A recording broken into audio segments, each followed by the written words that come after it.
Yaani mtu amesahau nguo zake nje, au viatu au chochote kile. Unamwambia, "Bwana, begi lako lilofua au viatu au nguo umesahau nje." Ye hayupo.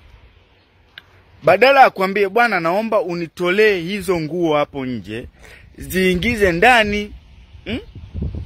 Ye anaongea uso mkavu, macho meupe, kwa kifupi tu, na hamalizi, "Naomba uniingizie ndani."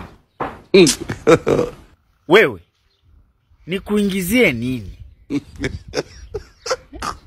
Na kwa nini nikuingizie ndani? Ni nani aliyewahi kukuingizia nje mpaka mimi unanisisitiza tena unaniomba nikuingizie ndani? Ni kitu gani hicho unataka nikuingizie? Na nikuingizie kwa sababu gani? Ni kidude gani unataka kiingie ndani? Nikiingize kwa ndani kidude kipi? Nikuingizie hiyo nikuingizie hiyo which? Wewe umeona mimi ni mtu wa kuwaingizia watu?